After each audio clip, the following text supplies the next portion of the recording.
Well, hello there. It is the 18th day of August 2022. We are ready to bring you the latest in the world of sports, business, and so much more, including politics. My name is Eric Munene. Our sign language interpreter for this broadcast is Anne Warimu. But first, let's have a look at the highlights.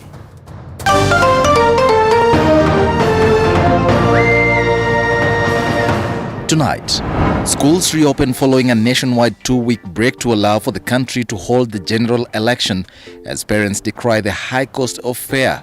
Na mimi ni mzazi ambaye ameafektiwa sana na mambo kutoka COVID. Mtoto wangu ni victim wa COVID. Ni wao watoto walisimama shule wakati wa COVID. President Uhuru Kenyatta publicly speaks for the first time after IEBC announced his deputy as the winner in the presidential race. He says he is committed to ensuring that Kenya upholds its position as a shining example of democracy on the continent. And the Director of Public Prosecutions asks Inspector General of Police to investigate the death of an IEBC official, as CCTV footage now reveals his final moments alive.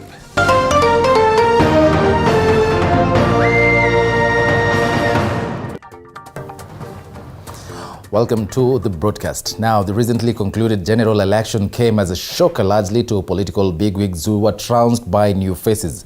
Such names are the likes of Meru Governor Murang'a, who for the first time in his 3 decades political career lost an election. Here is TV47's Moige William to kickstart this bulletin tonight. As the country reels from the August 9 general election, Kenyans will be treated to a mix of old and new leaders going forward after big names in the political scene were flawed at the ballot. For instance, Meru Governor Murang'a, for the first time in his political career of 30 years, lost an election. Kereto lost the governor's seat to independent candidate and incumbent woman representative Kawira Mwangaza, who garnered 209,158 votes, followed by Senator Mithika Linturi, who got 183,859. Kereto came in third with 110,850 votes. Having won 7 consecutive elections, 6 for parliamentary positions and the gubernatorial one, all while vying on 7 different political parties, Kereto exuded confidence in seeking a second and last term as the Meru County Chief. Kereto's political career kicked off in 1992 when he won the South Imenti parliamentary seat, and he has not lost an election since. Another prominent politician and 4-time member of parliament is Naomi Shaban, who conceded her first ever election loss in the Taita Taveta constituency race. Shaban has served as an MP for 20 years. Shaban lost to her opponent and Wiper Party candidate Bwire Okano.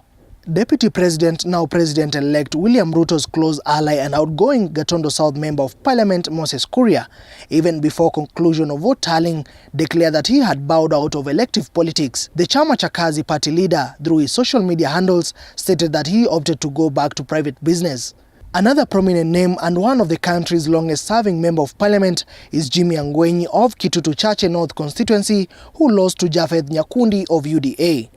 Angwenyi has served as an MP for 5 terms, where he was first elected to Parliament in 1997 on a KANU ticket in a by-election. Shifting focus to the Mount Kenya region, things got interesting as the President-elect William Ruto-led UDA party dominated the region, with politicians associated to Raila Odinga-led Azimio faction getting a humiliating defeat in the polls. Hii uchaguzi ilikuwa kama euphoria ya unda. Tukiangalia kama huku Nyeri, Gojiri alikuwa amefanya kazi vizuri ya CDF, lakini chama ndio kilifanya yeye aguke. Kienda kama Kanini Kega ni hivyo. Hao watu wenye walitolewa, tukiangalia kazi yao ni kuzunguka tu huku, hakuna kazi walikuwa wamefanya huku. Close allies of President Uhuru Kenyatta, among them Majority Leader and Kipipiri MP Amos Kimunya, who replaced Garissa Township MP Aden Duale as Majority Leader in 2020 following the fallout between President Kenyatta and his deputy William Ruto, was dislodged by former East African Legislative Assembly lawmaker Wanjiku Mohia, who vied on a UDA ticket. Also in charge of Jubilee campaigns and Kieni MP Kanini Kega, who served the constituents for 10 years, was sent home while seeking to serve for a third term, losing to Njoroge Wainaina of UDA. Jubilee Secretary General and Aragwa MP Jeremiah Kioni lost to George Gachagua in a UDA wave that swept the Mount Kenya counties previously controlled by President Kenyatta. The wave of change was also felt in the Rift Valley, where those perceived as political heavyweights who went against the UDA wave lost, including two-term Nandi Hills MP Alfred Keter, who vied on an independent ticket and lost to Bernard Kitur of UDA, who garnered 23,503 votes against Keter's 18,037 votes. And in Elgeyo Marakwet, two-term KU North MP James Murgo lost to former Senator Kipchumba Murkomen's aide Adams Kipsanai of UDA. Moige William, TV47. Well, moving on, counties have started preparations for the handover and swearing in of newly elected governors across the country. This comes as a constitutional requirement calls on the incoming governors to be sworn in from next Thursday. Have a look. Preparations are in top gear as counties get ready to usher in the third term of devolved governance. According to the assumption of the Office of Governor Act, elected governors should be sworn in on the first Thursday after the 10th day following the declaration of the final results by the Independent Electoral and Boundaries Commission IEBC. This means that most governors will be sworn in from the 25th of August. The Act also provides for the formation of a special transition committee to spearhead the process of handing over power in the counties. According to the Act, each county has an assumption of the Office of Governor Committee that comprises of 13 members. Members of this committee include the respective county commissioner, a representative of the National Police Service, a National Intelligence Service representative, and the county secretary. Upon deliberating on the official date, the committee publishes the date and venue for the ceremony.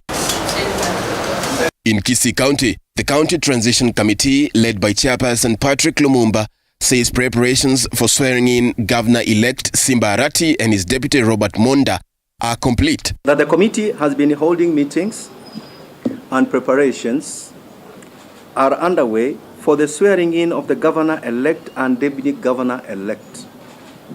That the date of the swearing in ceremony for the Governor-elect shall be announced in due course, and residents will be invited to attend in large numbers.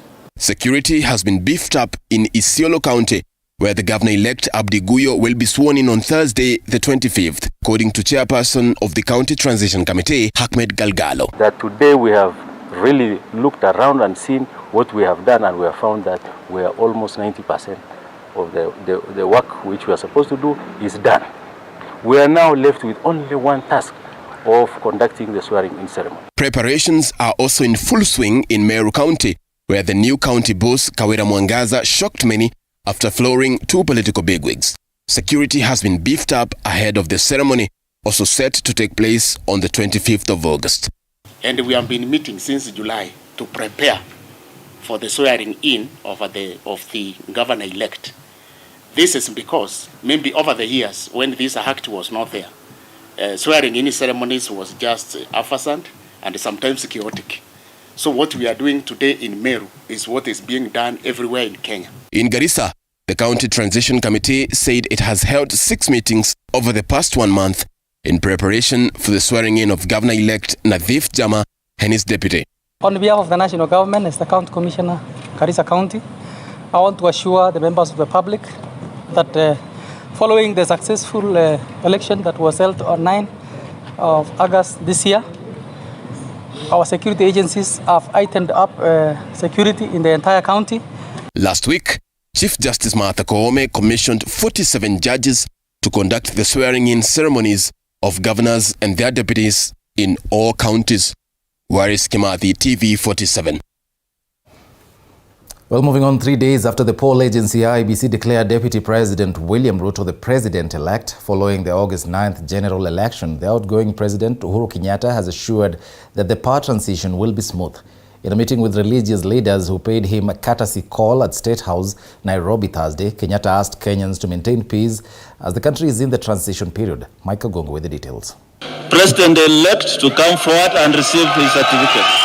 In the aftermath of the declaration of William Ruto as President-elect and the subsequent denial of the results by the Azimio coalition party, President Uhuru Kenyatta has reappeared in the public eye, where he maintained that he shall ensure a smooth transition of power in a bid to ensure peace amongst Kenyans. In a meeting with religious leaders who paid him a courtesy call at State House just hours after meeting President-elect William Ruto at his current residence, Kenyatta pledged to say Kenya will remain steadfast in entrenching the principles of good governance during this transition period. The outgoing president also met the U.S. visiting Senator Chris Coons, where he committed that Kenya will remain steadfast in entrenching the principles of good governance. The Delaware senator, who was accompanied by U.S. Ambassador to Kenya Meg Whiteman and other officials, discussed various issues including the recently concluded elections and areas of cooperation between Kenya and the United States. America. Earlier on, the delegation met the President-elect William Ruto. Ruto said his administration will work to affirm the bilateral ties between the two nations. The delegation also discussed ways to promote peace and security in the region and strengthening economies. For the deputy. The congregational delegation of the U.S. Senate and House of Representatives as well met the Azimio team led by their presidential candidate Raila Odinga and his running mate Martha Karua Thursday. The team committed to pursue legal means in resolving the presidential election dispute. Odinga, who on Tuesday rejected presidential results announced by the IEBC chairman Wafula Chebukati citing irregularities, told the delegate that he would seek redress through lawful means. The meeting between Coons and the three leaders at the heart of the 2022 succession has raised eyebrows, considering the fact that Coons is the U.S. senator who urged President Uhuru Kenyatta and ODM leader Raila Odinga to have a dialogue after the 2017 presidential election debacle in Kenya that led to the March 9, 2018 handshake. Mike Kagwongo, TV 47, Nairobi. Moving on, a group of voters in Mombasa County, together with the gubernatorial candidate Abdul Swamad Nasir, have moved to court to compel the electoral body IEBC to conduct the gubernatorial election on the 23rd of this month as earlier planned. Allies of both Azimio and UDA factions argue that postponing the election is denying residents of their constitutional right. Paul Kirobi with more. Independent Electoral and Boundary Commission IEBC is on a tight corner 10 days after the first postponement of gubernatorial elections in Mombasa and Kakamega counties and a host of parliamentary races. And just a day after the second postponement, 3 petitioners from Mombasa County have filed a petition at the Mombasa High Court seeking to compel the IEBC to conduct the elections on the 23rd of August as earlier planned. Chebukati cannot make a pronouncement on something like this on his own. He needs plenary to have a majority. We all know for a fact that there are no minutes where he sat with fellow commissioners to decide on the fate of the people of Mombasa. In a statement on Wednesday, the Commission's chairman Wafula Chebukati stated that the elections in 2 gubernatorial seats in Kakamega and Mombasa, 4 constituency seats and 2 ward slots have been postponed till further notice, citing among other things harassment of Commission staff. Those affected are having none of it. Ikiwa kuna jambo lolote ambalo kwamba ni limepita mipaka, kama vile mifuriko, kama vile kuna vita, na tatu ambao kwamba pia haimo ni kwa ikiwa kuna mtu yoyote ameonekana wazi ya kwa huyo ameanza kuiba. United Democratic Alliance Mombasa gubernatorial candidate Hassan Omar took a swipe at the commission, now demanding that the region should have new staff to conduct the exercise. Deploy wale permanent staff wao kutoka other parts of the country kuja kuwa presiding officers na returning officers hapa. They don't have to keep these staff members ambao wamewachukua kwa kibarua, sio? Mulipeleka hii kazi ya kutengeza ballot printing kwa watu ambao ni professional. You had the time of doing verification. Kakamega County returning officer Joseph Ayata says that they are remaining in the dark over the preparations and are afraid of being ambushed at the last minute. Kwanza mambo ya quorum sitaongea kwa sababu sijui kama wako na quorum ama hana, sijui kama wamekutana ama hana. What I know is a commission decision. Ukisema mambo ya security, sio lazima mimi ndio naongea na chairman kumwa. As a candidate, of course, I feel disappointed. But at the same time, I went through the statement by IEBC and I extracted logic out of it. IEBC was envisaged by the drafters of our constitution to be an independent body. IEBC is not supposed to be intimidated by anybody. But it looks like it's a private company which can wake up, sit, and make a decision on behalf of Kenya. This is shocking. And what I would like to advise him is only appointed by the Republic of Kenya for the people of Kenya. In Kacheliba constituency, West Pokot County, pressure is mounting on the commission with voters pressing hard to have the exercise done very soon. So kila mtu bado anashangaa ni nini? Ni IEBC ndio imeshindwa na kazi ama hapana? Paul Kirobi, TV47. Well, moving on tonight, President-elect William Ruto's young cabinet has started taking shape after details of the tentative lineup emerged. Kenya Kwanza principal Musalia Mudavadi is expected to become a prime cabinet secretary to oversee government business, a position the NC party leader confirmed on his Twitter account. Cabinet secretaries Farida Karunei and Professor George Magoha are also likely to be retained in Ruto's new cabinet, as Apollo Kamau now reports. A Wednesday evening meeting held at the Deputy President official residence in Karen and attended by the Kenya Kwanza top brass at the heart of the 2022 election campaigns gave way to the initial plans of President-elect William Ruto's cabinet, which the Deputy President says will be inclusive. We do not have the luxury of time to waste. We must get on, roll up our sleeves, tighten up our belts, pull up our socks, and begin the process of delivery of our commitments to the people of Kenya. Sources privy to the meeting, held after a caucus of elected leaders, Kenya Kwanza Principal Musalia Mudavadi is poised to become a prime cabinet secretary or a chief minister to oversee cabinet affairs, a position to be created through an executive order going by the pre-election coalition agreement signed between Ruto and Mudavadi. The former finance minister confirmed on his Twitter account as prime cabinet secretary designate. Let us support our President William Samoei Ruto in the delivery of his manifesto, which is the Kenya Kwanza Manifesto. Let us roll up our sleeves. The Wednesday evening meeting also explored the possibility of having Kiharu MP Ndindi Nyoro in the cabinet, whom Deputy President William Ruto is said to have a soft spot for. Opinion was however divided on Nyoro and Kandara MP Alice Wahome, who should take up a cabinet slot, with Alice Wahome being vouched for given her seniority. Another offer on the cards is former Nairobi Governor Mike Sonko being considered for the sports docket. Lance Cabinet Secretary Farida Karunei and his education counterpart Professor George Magoha are likely to be retained in the lineup for what the meeting attributed to good performance. Health Cabinet Secretary Mutahi Kagwe Extension was shot down for his closeness to President Uhuru Kenyatta. Bungoma Senator Moses Wetangula is also reported to have been allocated a cabinet slot before winning the Bungoma seat. According to a Kenya Kwanza agreement, Wetangula is set to become the National Assembly Speaker, where the alliance hopes to command numbers against their Azimio rivals. Ruto received a boost on Wednesday after 10 independent candidates joined Kenya Kwanza. On Thursday, he further received 5 MPs from northern Kenya, expected to bolster the alliance's chances of becoming the majority party in parliament. Despite the ongoing intensive lobbying and anticipated petition challenging his victory at the Supreme Court, the president-elect is leaving nothing to chance as he seeks to stamp his authority in his new administration once he is sworn in.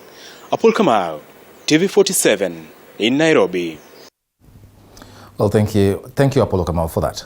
Now, in an unfortunate turn of events, an accident occurred at Kambiti area along Makuyu Sagana Road in Murang'a County, which claimed the life of one passenger and left 8 children and 1 parent injured. According to a statement made by the Murang'a Police Commander Alexander Shikondi and several eyewitnesses, the lorry, which was ferrying barrels of keg beer, lost control at Kambiti shopping center and hit a cow before ramming into another lorry. 3 personal vehicles and 2 Nissan matatus were also damaged.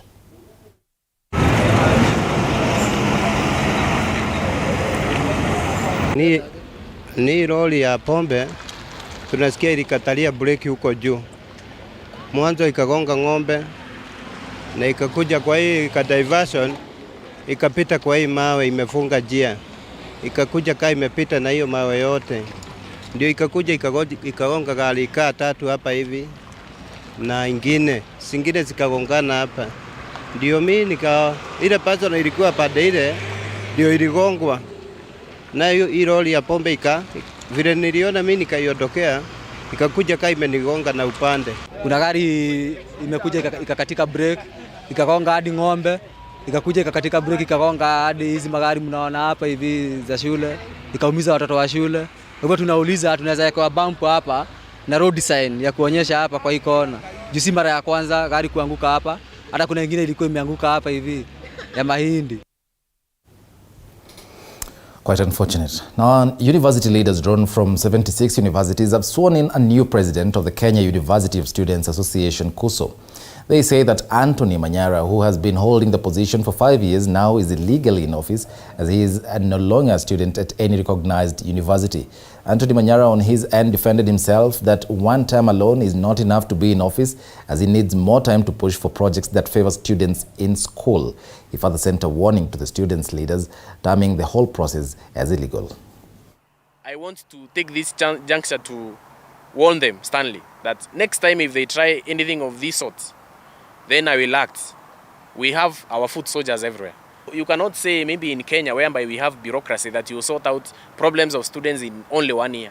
That is why students keep on electing me back. Because even in the Ministry of Education, if you do even a simple letter to assist the students, maybe it takes around 6 months to reach the end, to get the end result.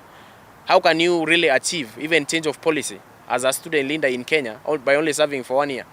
We will continue interacting after this press brief, and we will present you the entire cabinet during the next press conference, most likely next week.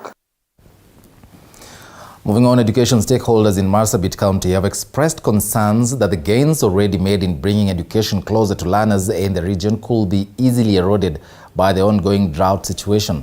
The biting drought has especially greatly affected school attendance in Laisamis and North Hor constituencies. A majority of learners in the drought-hit areas have already accompanied their parents to neighboring counties in search of pasture and water for their livestock, as our Marsabit correspondent Michael Kwena now tells us. Even as learning resumes after a 2-week break due to the just concluded general elections, education stakeholders in Marsabit County are facing a new headache, that of looming dropouts due to the raging drought if no immediate interventions are made to retain learners in school. Marsabit County, one of the hardest hit by the drought situation, has not received rainfall for the last 4 consecutive seasons, and the drought situations make the education to be least of their worries, as Julieta Sampa, a resident of Namarei village, tells us. Kwa sababu kuna wakati hata watu hakuna kitu wanakula, wengine wanapata 1 meal, wanakula tu chakula mchana na usiku wanalala. Watoto walikuwa wamepata malnutrition, wengine wanakula chocolate. According to area chief Andrew Limaru, a large number of learners from the area have already dropped out of school due to the current drought situation and have instead gone to look for pasture for their animals, candidates likely to bear the greatest brunt of the phenomenon. So ukiangalia Namarei,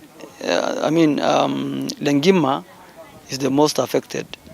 So let's say 60% of those kids are not in school. Ukiangalia Lekochola about 45%. Ukiangalia Namarei about 30% are not in school. Sentiments echoed by Laisamis Deputy County Commissioner Charles Mbole, who says the area is in dire need of relief supplies and fast. Upande ya elimu, watoto wameweza kuwa affected sana kwa sababu in most cases watoto ndio wanachunganga wanyama. Kwa hivyo sasa kuna watoto wametorokea kwenda kulisha ng'ombe, na ambao wanaenda kulisha ng'ombe na mbuzi na ngamia ni kwa mbali. Kwa hivyo sasa unapata ya kwamba kuna watoto walikuwa shule lakini tayari wameshatoka kwa shule, na kuna wengine pia kwa sababu ya hii kiangazi ama ukosefu ya chakula pia wangeweza kupata wakati wa kwenda kwa shule kwa sababu ya shughuli ya nyumbani, na pia hiyo njaa inawafanya pia wasikuwe na nguvu pia ya kwenda kwa shule. Several humanitarian organizations have been responding to the dire situation in the county through food donations, although much is required. According to Michael Kendagor, the project coordinator at the Church World Service Organization, Laisa Misa North Hort sub-counties are most affected by the extreme drought being experienced in the county.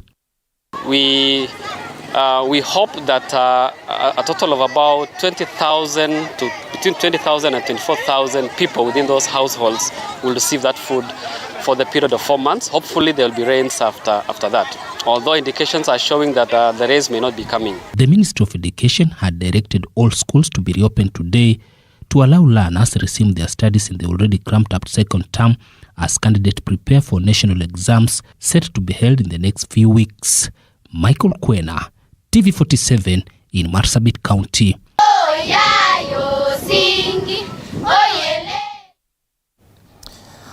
Moving on, CCTV footage has now revealed the last moments of slain IEBC officer Daniel Mbolu Musyoka. Musyoka, whose body was found in Kajiado County on Monday, was last spotted in Tasia moments before he disappeared on Thursday, the 11th of August. And as Elizabeth Atieno now reports, serious investigations have begun with the Director of Public Prosecutions, Nurdin Haji, ordering the National Police Service through the Inspector General of Police, Hilary Mutyambai, to investigate the murder and submit their findings within 7 days. At exactly 10:30 a.m. Thursday, the 11th of August, this CCTV footage currently in the hands of the police captured a man believed to be the late Daniel Mbolu Musyoka talking to a boda operator. A few minutes later, the boda operator is seen taking off. Musyoka is then seen making a phone call and later left to Church Road in Tasia area, where he stayed for 1 minute and 18 seconds before departing to an unknown destination. Police investigating Musyoka's murder now want to establish the identity of the boda operator captured on the CCTV footage. Investigating officers also want to establish how Musyoka left to Church Road in Tasia from the East African School of Aviation Tarling Center, which is about 1.2 kilometers away.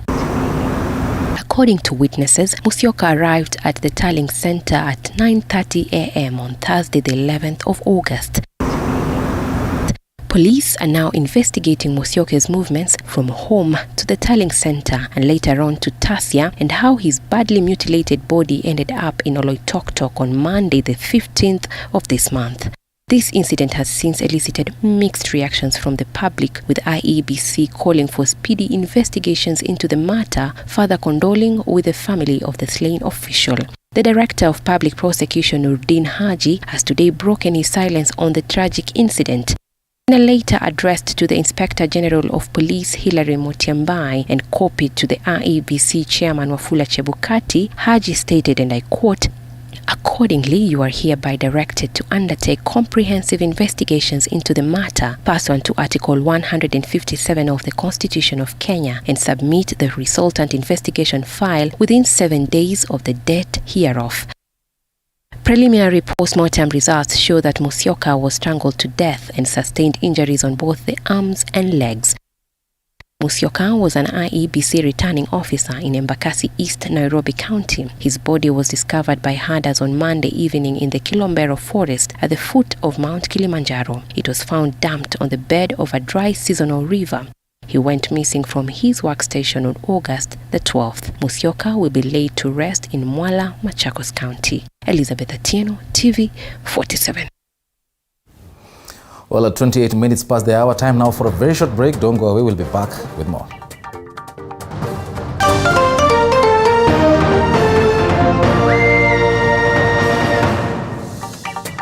You are watching TV47, the home of untold stories. Usiyakubalie maumivu ya misuli kukatiza ratiba yako. Kaluma Pain Balm ni dawa ya kusugua iliyotengenezwa kutoka kwa miche maalum ili kutuliza maumivu ya misuli. Kaluma Pain Balm. Maumivu ya kisidi, pata ushauri wa daktari. Trisent School of Medical Health Science and Technology is a premier training institute for market-driven courses. With state-of-the-art facilities, competent and dedicated members of staff, and linkages with the medical industry, you are assured of a bright future when you study with us. Enroll today in our campuses at Juja, Nairobi West, Kisumu, and Homa Bay. Are we set? We good?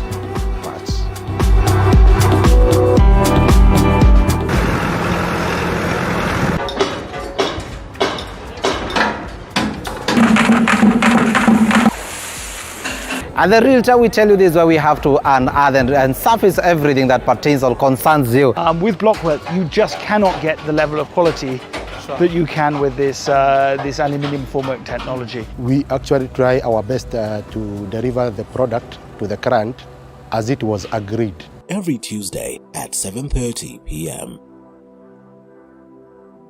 Authentic, natural, planned.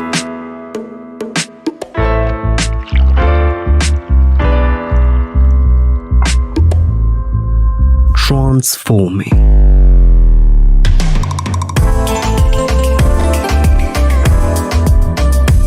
Endless benefits.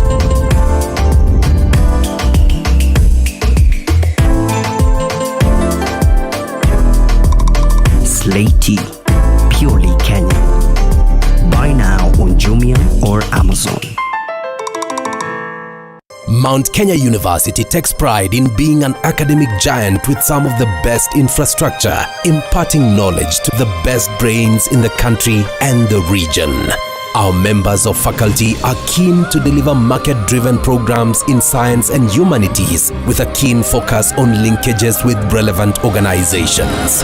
Join us today and train with the best to become the best. Mount Kenya University, unlocking infinite possibilities.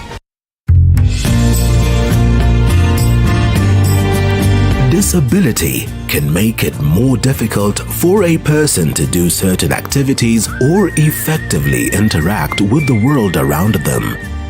I went to very many radio stations and TV stations, and wengine waliogopa kuniambia. But here on Beyond the Limit, we talk to those who have taken a chance and are able to navigate the world around them. Mimi ni cyclist. Success na challenges ni kitu moja. Join Mudhoni Maina as she listens to stories of those who have gone beyond their limit every Saturday at 7:30 p.m. TV 47, the home of untold stories.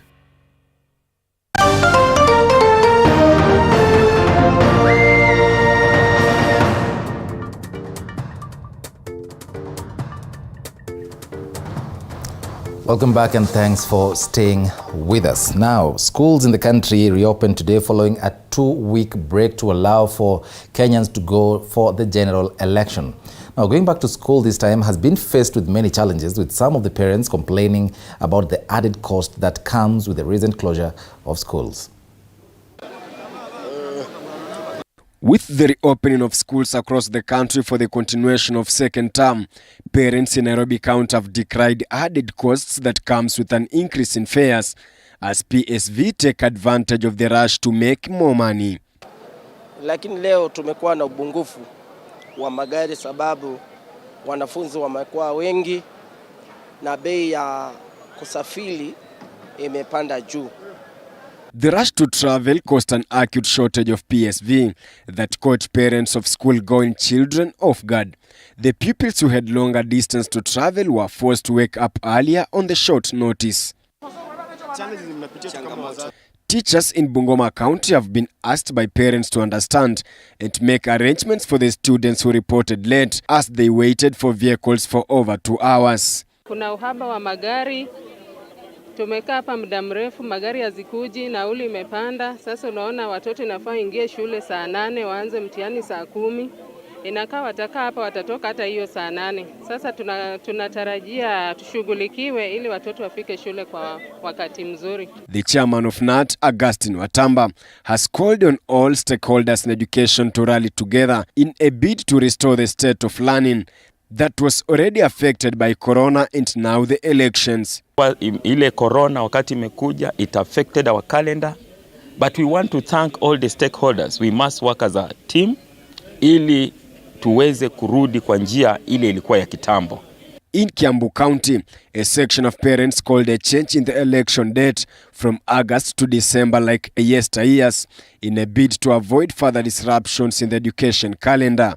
Ningeshukuru sana kama ingerudishwa hapo mwisho wa mwaka, kwa sababu hapo kuna time kidogo ya likizo, hakuna kuinterfere na kalenda ya shule sana.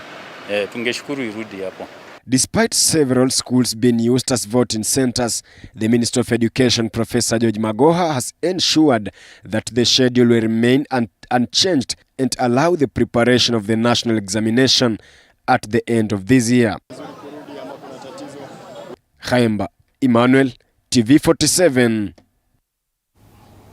Our section of political aspirants from Ukambani who lost in last week's election say they will move to court to contest the outcome of their respective races, adding that they have evidence of massive vote rigging during the exercise. The aspirants have questioned how they scored 0 votes in polling stations where their families and close supporters voted. Naitwa David Mbondo Ndhiwa, nilikuwa natetea kiti cha MC Tala Ward, na kwa hakika kura tulipiga na zilipigwa, lakini sikufurahia sababu kuna aspirant wengine especially wa Wiper walianza kununua watu. Waliwanunua usiku tukiamkia kura na pia wakawafuata kwa line. Watu walikuwa wananunuliwa kwa line wapige kura, wanapatiwa pesa, hawafichi, hawaogopi. So nilikuwa nashindwa maskini na wale ambao they are middle people watapata haki yao lini. Nasema Machakos, nilienda around kila pahali, pembe zote za Machakos nilitembea na watu wakanipenda na wakanipigia kura.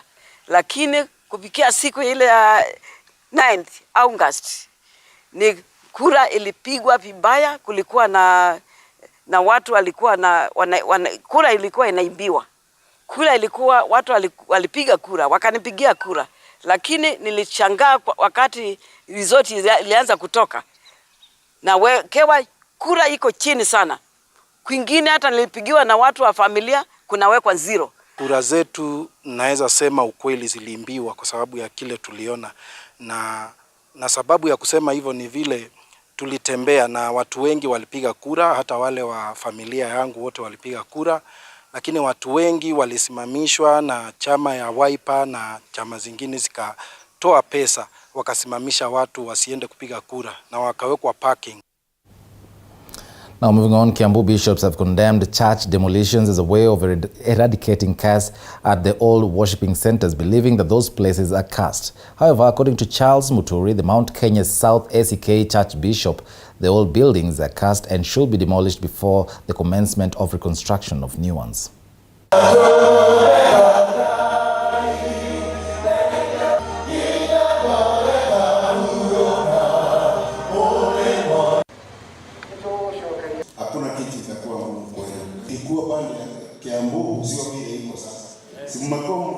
Once a building is consecrated for divine services, you cannot hold any service in there, like you cannot eat in it, you cannot do secular programs in there. But now when you release it, it's ready for demolition, it's ready, you can even now, like today, you can eat in it. That is simply what it means. Because once consecrated, a service is mainly, a building is mainly reserved for divine services. I call upon all my clergy who are very supportive. I call upon all the well-wishers to come and help us put up this cathedral in 2 years. Now, a group of political women leaders who vied for different political seats in the just concluded general election but failed to clinch the seats have called for more women inclusivity in the incoming government as a way to achieve gender balance in leadership. The group, which addressed the media at a Nairobi hotel, asked other women to stand out and demand appointive seats as a way of giving back to society. The group also asked the incoming government to consider them by appointing some of them to serve in different positions as a way of appreciating their efforts. Maendeleo ya Wanawake Organization through their chair Rahab Mikali commended all women who stood for elective positions, a move which saw the number of women increase from 16 elected MPs in the 11th Parliament and 23 in the 12th Parliament. However, she says this figure remains the lowest in East Africa. On the same breath, the organization noted that they would give their final direction once the swearing-in process of the President-elect takes place.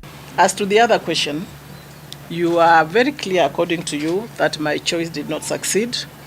I have said, when the country settles down, we shall come back here and talk. They further commended the Ministry of Education for opening schools and urged the government to consider the needs of young girls living in arid regions, pointing out that the nation ranks third globally in terms of the number of young girls giving birth.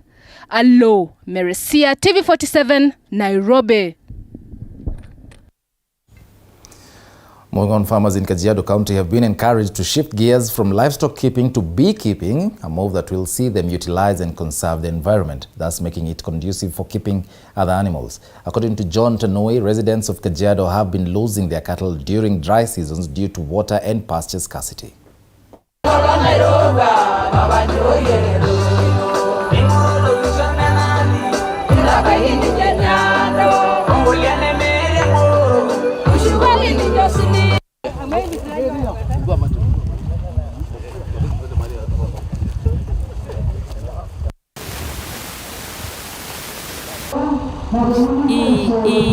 Nini mradi ya msinga tumefaidi, tumepewa na mheshimiwa wetu Robiko. Ametusaidia sana kwa sababu asali ni tumepata asali na tumesomeshwa asali ni dawa, na wakati ya kiangazi tutakuja kufanya ile kitu inaitwa capacity building ama training ya kupatia hawa lessons ama kufundisha hawa ujuzi ya kufuka nyuki. Pia tuliona tumelete maji hapa, idara ya Net Fund wamelete maji hapa.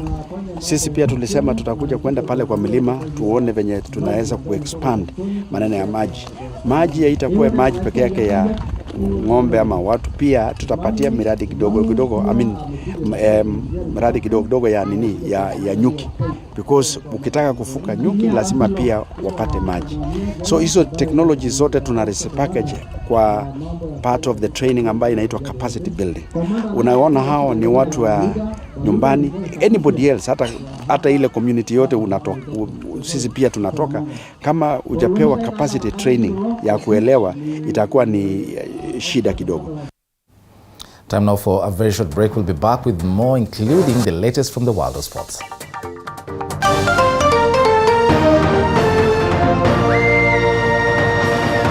You are watching TV47, the home of untold stories.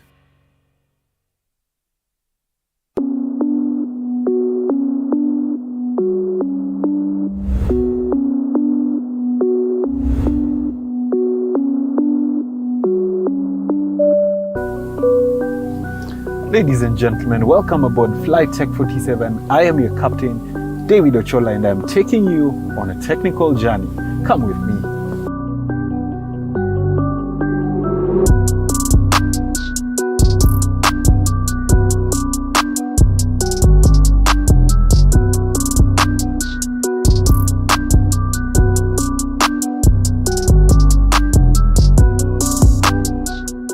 And then remember, if you don't see it here, that's because it technically did not happen. Every Saturday at 6:30 p.m.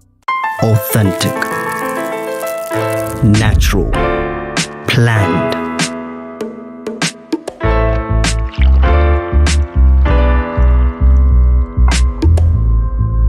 Transforming.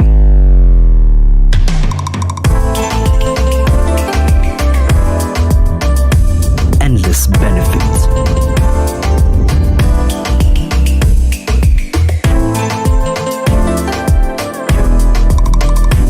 tea. Purely Kenyan. Buy now on Jumia or Amazon.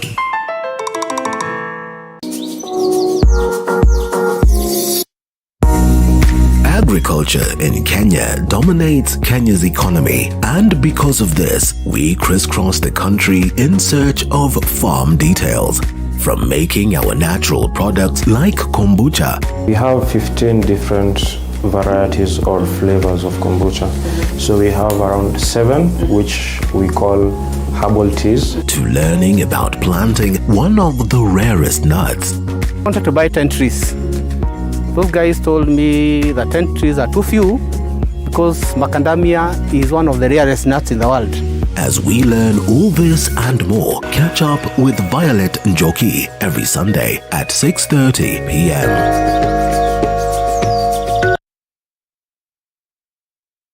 You're watching TV47, the home of untold stories.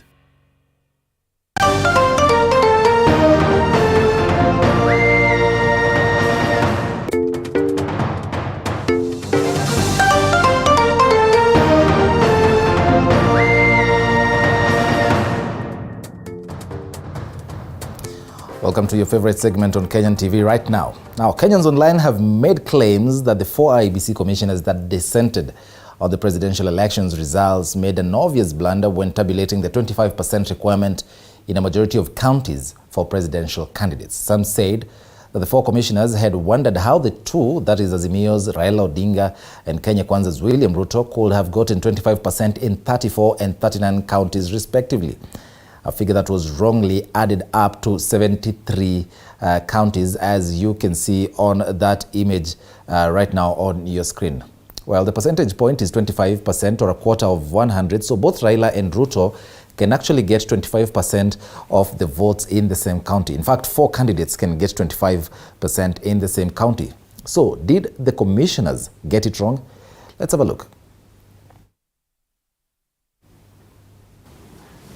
In the 34 and 39 counties, respectively, constituted the independent variable to warrant the conclusion of 25% in 34 counties and 25% in the 39 counties for Raila and Ruto, respectively.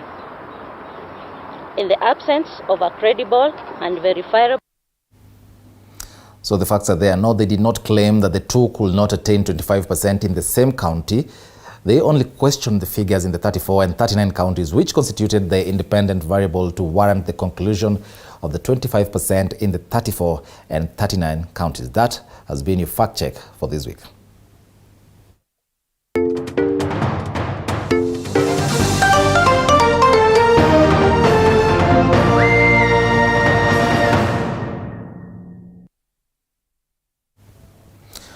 Welcome now to the latest in the world of sports. Tennis teen ace Angela Okutoi was earlier today named the sports personality for the month of July at the Sports Journalists Association of Kenya Awards. Okutoi became the first ever to win the award 3 times after she emerged as the first Kenyan to win a Grand Slam title when she clinched the doubles category in Wimbledon last month. Meanwhile, she overcame tough competition from 100 meters record holder Ferdinand Omanyala, Faith Kipyegon, Helen Wawira and Dennis Abukuse, among other nominees.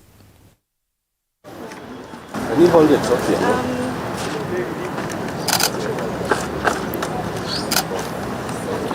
Thank you. I really like to take this opportunity to thank S. Jack and the President for actually bringing this good appreciation for sports, Sports Personality of the Year. It's a really good thing for us athletes out there. At least we see like whatever we are doing out there, it's really appreciated. So I'm really thankful for them. And second of all, I'm really grateful to have won this 3 times now. 2 times absent, and now this is my first time present in this presentation, so it's a really good thing. And I hope to come back here for the 4th one. Angela has really upped the game in tennis due to her hard-working, resilient personality. She's worked very hard and has achieved great results. This has been the culmination of a long journey. We've been having Angela under the Federation since she was 12 years old. She has gone through all our programs and finally culminating in the ITF